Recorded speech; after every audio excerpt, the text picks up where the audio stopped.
Thank you very much. To all of you in outer space who might be receiving our signal tonight, and to the rest of you Earthlings, what you have just seen is only the beginning. The beginning of the 15th annual Baltimore Science Fiction Convention at the Hunt Valley Inn. They call it Balticon. And who is this? My name is Russell Smullen, computer programmer out of Washington. I mean, who are you appearing as? It's a Gorian Slavers outfit. Gorian, it's from John Norman's Gore series. And what does a Gorian slaver do? Well, as a slaver, he goes around and captures voluptuous females and does whatever he wishes with them. Is that why you came here? Yes, absolutely, yes. Well, before this gets out of hand, let's find out just what a science fiction convention is. This fellow is Ray Ridenauer. He's a science fiction convention veteran. Usually, if you're interested in something that a lot of other people laugh at you for, you can generally find a place here that people will take you seriously as you take yourself and have a good time with it, too. It's science fiction, fantasy, your odd gamesman, you know, people who like to write small magazines, you know, just about anything. And to deal with fantasy in the future and the past, the imaginary past. We're kind of going in all directions. Marty Gear is in charge of the costume department. There's a costume competition on the opening night of the convention. It's been keeping Marty so busy, the only time we were able to catch up with him was when he was getting made up himself. Well, it's an excuse for a bunch of people who are called fans, which means they either read science fiction, write science fiction, or just like to have a party weekend to get together. And so that's what the convention is. There are probably as many different reasons for people being here as there are people who are here. Some of them like to get dressed up and put on funny costumes. Others are here to listen to the panelists, which are usually writers or editors or publishers, to get the opportunity to meet the people whose works they enjoy. And for some people, it's a chance to sell things, the huckster's room, the art show. And for still others, it's nothing except a weekend-long beer party. Don't excite him. He's dangerous when he's excited, though. Just be careful. He's dangerous. Don't excite him.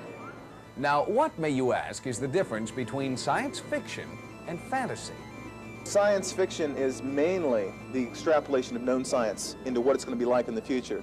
Fantasy is like our mythology, made flesh and made real, and usually populated with people, you know, that we know. I mean, any writer puts in his friends. So what you have is that you have a fantasy world where the people are your next door neighbors, you know, but they're carrying swords and they're fighting dragons. I shouldn't be doing this. I don't know what I'm doing here. What are we doing here? Oh, it's okay, but you have something. Okay. I was wrapped my head in ace bandages last year and came as a creature from Star Wars last year, and I figured this was a little less on my face and be a little less hot. I, you know, like fainted on stage last year almost. How did all this costume business get started in the first place? It's really started off back in one of the very first science fiction conventions, which was in the 1940s in New York. A group of basically writers and young fans got together, and 2 or 3 of the writers came as spacemen. Long johns dyed some wild color with a fishbowl over their head. And it just became a traditional part of science fiction parties. Once a year, I come here to Balticon to see all my friends and my fans. I've been going to conventions for 15 years. I've seen some friends 15 times because I've seen them at the same convention every year. I counted one friend I'd seen 15 times. It's a place to meet people, and it's a place that you can actually meet a lot of friends from one area because they come here. It's nice to have that large friend network. Jane White is doing a job on Marty. As soon as he's finished, she will become a cat. Meow.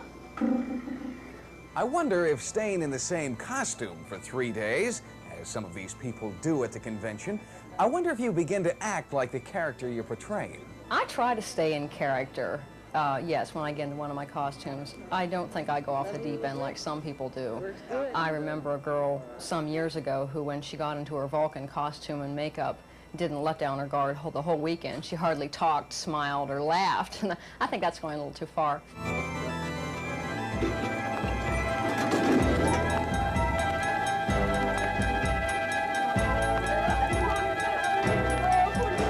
Now, wait just a minute. What's going on here? We seem to be receiving signals from outer space ourselves. Oh, it's just an old evening story. That's Sun Ra from the planet Zyricon. I guess he was just hanging around in space and saw what was going on. Go back, Ra. Back, back, I say. Back to Zyricon. Whew, that was close. There are a number of categories in the costume competition. Kids, fantasy, most original, science fiction, book, and radio and TV. Now it's Jane's turn. Jane Sibley is Urban. Ruban. Her fangs are longer than mine. From Anne McCaffrey's Decision at Duna, one of the cat people. Chris Gummer is a Sumerian warlord. We spelled it right the first time. Sumerian warlord. Okay, best book character costume. Number 1, Jane Sibley. She's a winner. The costume competition is over. The party is just beginning. The convention has 2 more days to go. There are going to be some tired Gorians, Wookiees, dragons, and vampires by the time Sunday rolls around, but they'll all be back next year. And we'll be back in just a minute.